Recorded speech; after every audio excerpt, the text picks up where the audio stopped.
हरि ओम हरे कृष्ण। नाम जप को लेकर के बहुत सारे जिज्ञासुओं की जिज्ञासाएं और उनके प्रश्न हम तक पहुंचते रहते हैं। कुछ लोग कहते हैं कि गुरुजी, प्रेमानंद जी महाराज तो बार बार राधा रानी का नाम लेने के लिए कहते हैं, आपकी इस बारे में क्या राय है। कुछ लोग कहते हैं गुरुजी, प्रेमानंद जी महाराज तो राधा रानी के जाप को ही सब कुछ बता रहे हैं, लेकिन मेरा मन, मेरे तर्क इस बात को पकड़ नहीं कर रहे कि केवल नाम जप से ही हमारा उद्धार हो सकता है। कुछ लोग कहते हैं कि गुरुजी, आपका इस विषय में क्या विचार है, आप अपने विचार बताइएगा, आप नाम जप को कितना सही मानते हैं, तर्क सहित बताइएगा ताकि हमारे भ्रम और संशय दूर हो जाएं। प्रियजनों, अलग अलग तरह के आप लोगों के प्रश्न आते हैं, एक एक प्रश्न को मैं क्या लूं और क्या बताऊं, लेकिन मैं आप लोगों को यह बताना चाहता हूं कि हमारे सत्य सनातन वैदिक धर्म में परमात्मा को प्राप्त करने के अलग अलग तरीके बताए गए हैं। आप ज्ञान मार्ग से उस परम सत्ता को प्राप्त कर सकते हैं। इस सृष्टि निर्माण योजना के बारे में गहराई से देखकर, सोचकर, जान करके, किताबों से, गुरुओं से, शास्त्रों से ज्ञान प्राप्त करके, कर्मफल सिद्धांत को समझते हुए, अपने अंदर की ऊर्जा की सिद्धांत को समझते हुए आप उसे प्राप्त कर सकते हैं। ध्यान मार्ग से उसे प्राप्त कर सकते हैं ताकि आप लोगों के अंदर के विभेद मिट जाएं और आप अपनी ऊर्जा को उस परम ऊर्जा के साथ में, आप अपनी एनर्जी को उस कॉस्मिक एनर्जी के साथ में एकाकार करके उस बृहद एनर्जी को उस परम सत्ता के चरणों में जाकर के समर्पित कर दें और एकाकार होकर के उस परमात्मा के दर्शन कर लें, उसकी प्राप्ति कर लें। इसके अलावा भक्ति मार्ग, आपको कुछ नहीं आता चलेगा, आप परमात्मा के चरणों में जाकर कहें, मैं तेरा बालक हूं परमपिता परमात्मा, आप मेरे पिता हैं, मेरे पास भक्ति के अलावा कुछ नहीं, न ज्ञान है, न साधन है, कुछ भी नहीं। सच्चे मन से आप भक्ति करेंगे तो उस परम तत्व तक आप पहुंच सकते हैं। इसके अलावा सेवा और प्रेम का मार्ग भी है। प्राणी मात्र में आप उस परम सत्ता के दर्शन करें, जीव मात्र की पीड़ा को अपनी पीड़ा आप समझें, उनके प्रति प्रेम से भर जाएं। हर स्थान पर, हर जगह बस परमात्मा ही परमात्मा दिखाई दे। ये प्रेम का मार्ग, ये सेवा का मार्ग, दीनहीन की सेवा, प्राणियों की सेवा, भक्तों की सेवा, ये सेवा का मार्ग भी आपको एक दिन उस परम सत्ता तक पहुंचा ही देगा। लेकिन प्रियजनों, फिर भी बड़े बड़े संत, अच्छे लोग बार बार नाम जप के बारे में आपको क्यों कहते हैं। अगर हम अपनी सिक्खी की परंपरा के विषय में बात करें तो कहते हैं, कलयुग केवल नाम आधार, सुमर सुमर जन उतरे ही पार। कलयुग में केवल परमात्मा का नाम ही आधार है, उसके नाम का जाप आप बार बार करेंगे तो आप पार उतर सकते हैं। ऐसा क्यों कहा गया है? वास्तव में आज कलयुग में सबसे बड़ी जो चुनौती है वह है वासनाओं से बचना, क्योंकि वासनाएं चारों ओर दिखाई दे रही हैं। सोशल मीडिया गंदगी की दिन प्रतिदिन जितनी हदें पार करता जा रहा है, उसके बारे में तो शब्दों में बयान करना मुश्किल और भविष्य का अंदाजा लगाना मुश्किल कि इंसान कितना गिरेगा। जब गंदगी आसानी से उपलब्ध हो जाती है तो उसका प्रभाव मानव मस्तिष्क पर पड़ता है। दूसरे, हमने वो जमाना देखा है जबकि हमारे गांव में बिजली नहीं थी, कोई गाड़ी नहीं थी, कोई स्कूटर मोटरसाइकिल नहीं थी, कोई ट्रैक्टर नहीं था, बैलों से खेती हुआ करती थी। न तो गैस का खर्च, न बिजली का खर्च, न पेट्रोल डीजल का खर्च। इवन कपड़े की बुनाई भी गांव में हो जाती थी, बर्तन गांव में बन जाया करते थे। थोड़े बहुत अगर बाजार से आ गए एक बार, यानी खर्च नाम की कोई चीज थी नहीं। खाने पीने की चीजें सारी गांव में हुआ करती थी। आदमी बड़ा शांत था क्योंकि किसी प्रकार की स्पर्धा नहीं थी। हम लोगों ने इतना परिवर्तन देखा है आज की दुनिया में, अगर आदमी मेहनत नहीं करेगा तो फिर वह पिछड़ जाएगा। उनके बच्चों के अंदर जब वह स्कूल में पढ़ने के लिए जाएंगे हीन भावना आएगी, बच्चे पिछड़ते चले जाएंगे। आज की तारीख में ना चाहते हुए भी उसे दौड़ना पड़ रहा है। तो संसार की चीजों की चकाचौंध, ये कंपटीशन का जमाना इंसान के दिमाग में इतनी हलचल पैदा कर रहा है, इतनी अशांति और अस्थिरता पैदा कर रहा है कि बस पूछो मत। पहले तो ये दुनिया का कंपटीशन का भाव, हजार प्रकार की टेंशन, ऊपर से ये दुनिया की चकाचौंध, ये संसाधन, उसके ऊपर से वासनाएं, ये इंसान को कहीं का नहीं छोड़ रही। अब इन चीजों से दिमाग खाली कैसे हो? अब मान लिया दिन भर आपने बहुत मेहनत की, लेकिन रात को टेंशन इस बात की थी कि काम कम हो पाया है, या टेंशन इस बात की है कि कल क्या होगा।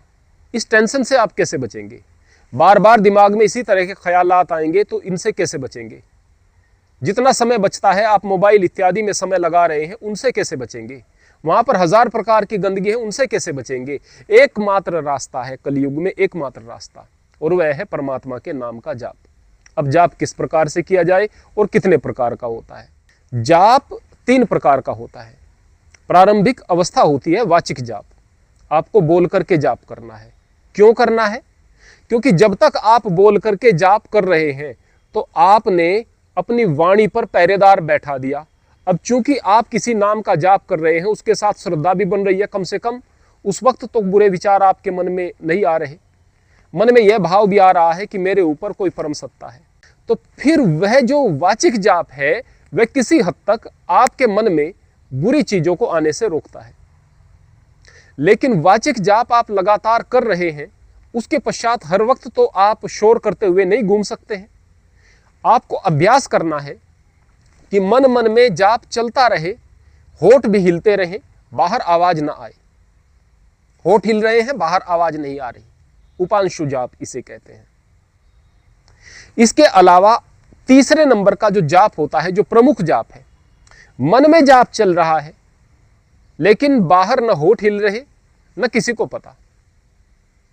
यह ऐसी अवस्था होती है जिस तरह से हमारे बच्चे जो जवान हो रहे होते हैं, उनके मन में किसी विपरीत लिंगी के प्रति गलत ख्यालात आते रहते हैं, किसी को पता थोड़ा ही है, हर वक्त गंदगी दिमाग में चल रही है। जो गंदे और वासना युक्त व्यक्ति हैं, चाहे वो प्रौढ़ भी है, उनके दिमाग में भी ये गंदगी चल रही है, किसी को पता थोड़ा ही है। चाहे रिश्ते कितने पवित्र हों, उनके बीच में भी गंदे भाव चल रहे हैं। क्यों चल रहे हैं? क्योंकि मन वहां पर पड़ा हुआ है। अब चूंकि आपने वाचिक जाप किया, फिर उपांशु जाप किया और परमात्मा से प्रेम बढ़ गया, अब आपका अजपा जाप पक्का हो गया है, मानसिक जाप पक्का हो गया है। अब आप मानसिक जाप कर रहे हैं, मन में परमात्मा का नाम चल रहा है, मन में परमात्मा का प्रेम चल रहा है। अब ऐसा तो हो नहीं सकता ना कि परमात्मा का नाम भी मन में चल रहा हो और वासनाएं भी आ जाएं, नहीं हो सकता है, कतई नहीं हो सकता है। ऐसा तो नहीं हो सकता है ना कि परमात्मा का नाम भी मन में चल रहा हो और हीन भावना, दुख की भावना आ जाए, नहीं। मन कहेगा मैं तो उस परमपिता परमात्मा का ही तो अंश हूं, उसका तो पुत्र हूं, हीन कहां से हो सकता हूं, दुखी कहां से हो सकता हूं। जिनको हम सुख दुख समझ रहे हैं, ये शरीर की अवस्थाएं हैं और ये संसार का हिस्सा है, सबके हिस्से में आती है, मेरे हिस्से में जो आ रही है, कोई दिक्कत की बात नहीं।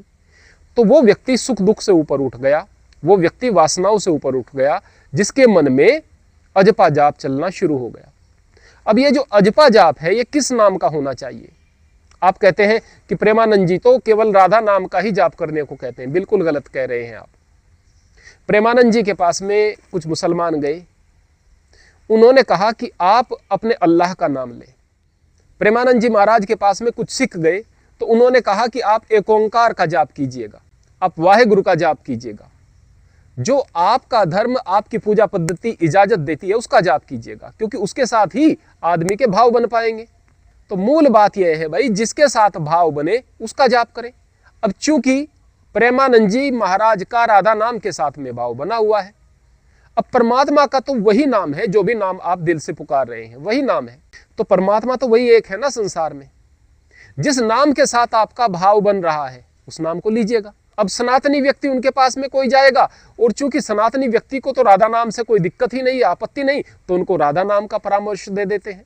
मूल बात यह है कि आपका भाव जहां बन रहा है, जिस नाम के साथ में आपका भाव बन रहा है, आप उस नाम का जाप करें। अब आप पूछते हैं कि गुरुजी आप किस नाम को सजेस्ट करेंगे? सबसे पहले मैं ये कहूंगा कि यदि आप मुझसे पूछ रहे हैं तो मैं तो ये कहूंगा कि आप ओम का जाप करें, वह आपको अंदर तक हील करेगा। तो क्या मैं राधा नाम का जाप करने से मना कर रहा हूं? बिल्कुल नहीं। यदि आपका भाव राधा नाम के साथ में बन रहा है और मैं आपको ओम का परामर्श दे रहा हूं, तो मैं आपकी भावनाओं को कमजोर कर रहा हूं, फिर आप कहीं के नहीं रहेंगे। मैं बिल्कुल ऐसी गलती नहीं कर सकता। लेकिन यदि आप मुझसे पूछ रहे हैं और आप तटस्थ हैं और आप शुरू करना चाहते हैं, तो मैं ये कहूंगा कि आप ओम का जाप करें। ओम जो कि वर्णमाला में भी नहीं आता है, ओम जो अक्षर नहीं है, ओम जो शब्द नहीं है, वह एक प्रणव ध्वनि है जो कि आपको अंदर तक आंदोलित करती है। ओम की ध्वनि के उच्चारण से आपके अंदर की ऊर्जा सहज ही सतत रूप में सही दिशा में बहना शुरू हो जाती है। यदि आपने दीक्षा भी नहीं ली और ओम का जाप आप कर रहे हैं, तो आपको वही लाभ मिलेगा जो कि दीक्षा लेने से लाभ मिलता है। फिर गुरु मंत्र की दीक्षा और उसका जाप क्या है, गुरु मंत्र की दीक्षा आपके आध्यात्म की यात्रा को बहुत छोटा कर देती है, आपके सफर को छोटा और आसान कर देती है। गुरु मंत्र जब आपको आपके गुरु देते हैं तो आपको कुछ रहस्य बताते हैं, कुछ रहस्योद्घाटन करते हैं। वो जो रहस्योद्घाटन आपके सामने होता है, वो जो ज्ञान चक्षु आपके खुल जाते हैं, वो जो आत्म अनुभूति आपको होती है, वह निश्चित रूप से आपके सफर को आसान करती है। इसके अलावा कुछ और नहीं, लेकिन यह बहुत बड़ी बात हुआ करती है। अब कुछ लोगों का यह भी प्रश्न है कि क्या हम गायत्री का जाप कर सकते हैं, गायत्री मंत्र का जाप कर सकते हैं बगैर दीक्षा लिए? बिल्कुल कर सकते हैं। क्यों नहीं कर सकते? बिल्कुल कर सकते हैं। गायत्री मंत्र का जाप और महामृत्युंजय मंत्र का जाप, मैं सभी से कहता हूं कि यदि आप सनातनी हैं तो इन दो मंत्रों का जाप आप अवश्य करें, और इन दोनों मंत्रों के अर्थ को आप जरूर समझें। और इन दोनों मंत्र के अर्थ को समझने के लिए हमारी 2 वीडियो अपलोड हैं, इन दोनों वीडियो को जरूर देखें। इन दोनों वीडियो को हम इंड स्क्रीन पर लगा देंगे, आप इनको जरूर देखिएगा, इनको समझिएगा, और उसके पश्चात इनका जाप यदि आप शुरू कर देंगे अर्थ के साथ में, तो फिर निश्चित रूप से आपको वो जो सारी की सारी चीजें, सारी की सारी बातें, सारा का सारा ज्ञान इन मंत्रों में बताया गया है, उसकी अनुभूति हर वक्त रहेगी। और यह अनुभूति हर वक्त होना निश्चित रूप से आपको परम तत्व की ओर लेकर जाएगा। तो फिर सीधे शब्दों में अंत में क्या बताना है मुझे आपको, कि आप उस नाम का जाप करें जहां पर आपकी आस्था बनी हुई है। यदि आप प्रेमानंद जी महाराज को सुनते हैं तो वास्तव में वो एक महान संत हैं, और उनकी वाणी से जो चीजें निकल रही हैं वो लोगों के लिए कल्याणकारी हैं। आपके भाव वहां बने हुए हैं तो उनके बताए गए मार्ग के अनुसार आप राधा नाम का जाप कर सकते हैं। और आपके भाव भगवान शिव में जुड़े हुए हैं तो आप ओम नमः शिवाय का जाप कर सकते हैं। आप यदि मुझसे पूछ रहे हैं तो आप ओम का जाप कर सकते हैं। जाप कीजिएगा, अभ्यास बनाइएगा, भाव बनाइएगा, और इस कलयुग की गंदगी से बचिएगा, ताकि आप सही रास्ते पर चल सकें और इस गंदगी से निष्प्रह रह करके अपने जीवन को सार्थक और सफल बना सकें। हरि ओम, हरि कृष्ण।